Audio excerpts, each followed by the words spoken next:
when we moved to Pataru, so that was 1980, Janet and I, because we were finally somewhat close to where we grew up, the village of Whakamaru, we visited this one family that we knew somehow, and I just remember the adults looking at me and kind of like open mouth and going like, I'm guessing they worked with Ray, and just going like, you're just like him, the way you move, the way you sit, the way you talk.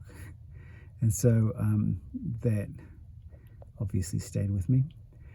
And so I knew that I was a lot like my father in a lot of ways. And I was okay with that because I liked my father. I mean, there's definitely things I didn't like about him. The way he complained a lot. That wouldn't have been so bad if it wasn't the complaints about the same thing over and over again. I realized that the topics did change over time, but it was such a lengthy span that you wouldn't realize that they ever changed. It seemed like he was complaining about the same thing all the time. You know, how bad people were at driving, or I don't know. I think I blocked a lot out, but I resolved not to do that, not to be the complainer, and so I learned from my father in that way as well. I remember I also learned from my father in another way, and that is, so when I was, this is about 12, 13, I guess, about 13, Dad announced that he wasn't, he didn't believe in the church that we all went to. And I was very idealistic, as you tend to be at 12, 13. And so I remember kind of looking him in the eye and going, well, what's the problem? Why don't you? And Dad, I mean, I've since learnt the more specific reasons why, not directly, but this is what I learned from my father in that exchange. And the years since, really, he had no interest in taking away the faith that I had. He actually thought that was good, even though he didn't share it anymore. He could see the value in something that he didn't necessarily agree with, but it wasn't without merit or without value. And that really has stayed with me in how I view other people and how I can listen to them and I look for the merit in what their worldview, even if it's quite different from mine. I don't feel the necessity to make them wrong in my eyes, or prove them wrong to prove myself right. And that definitely, I'd say, comes from my father as well. Fondest memories that I have actually with Dad that was The Hitchhiker's Guide to the Galaxy.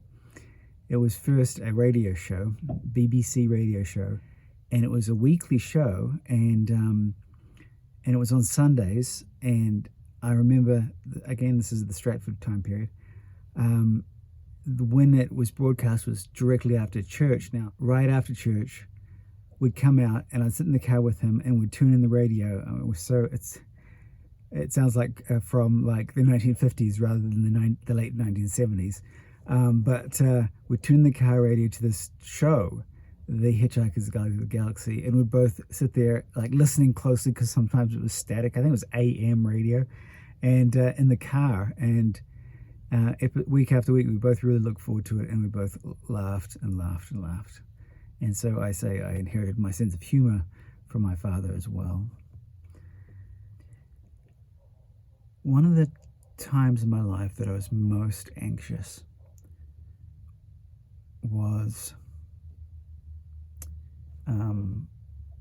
it was what they called my senior year if you come from the US, in high school, sixth form as in New Zealand, and it was, I had not had a good year. It was the worst year I'd had on every level, socially, academically, etc. at Church College. I was keenly aware that it was not without effort that my parents were paying for me to go to Church College. And I was also keenly aware that it was very likely that I would be the first person in my family to repeat a year of school. And not only that, but my parents would have to pay for it. So basically my failure meant they would have to pay. And that it really bothered me by that. And I think I must have communicated that on the phone with my father or something like that. And he sent me a card, I think. And basically it said, oh, don't worry about it. In 50 years' time, nobody's going to remember. No one's going to remember. It's just like, doesn't matter. It's not a big deal. And that actually comforted me. It really did. And I've seen the truth of it. A lot of things we worry about, it's okay. Long view. It really helped me have a long view. I mean, I could add that, he put in some bit about as long as you keep on trying and all that sort of stuff. I don't remember that. I don't think he did. It was literally just letting me off the hook and saying it really doesn't matter. And of course, he was about my age. I am now, and yeah, 16-year-olds really freaking out about a high school exam. It really doesn't matter. Anyway, but it's a principle that I've learned, and it's okay. It's okay to fail. It's just okay. And so it helped me be a lot happier throughout life. And also, I'll wrap up with this, in times of stress, economic stress especially, and other stresses in life, it was always a huge comfort to me to know that even if I wasn't in the same country or same hemisphere, that 130 Arapuni Street was home base. And that if everything went badly, I knew we could always come home. And that was a great comfort to me. That stability. And it's something that I've tried to emulate. A home base that no matter what happens, you can always come home.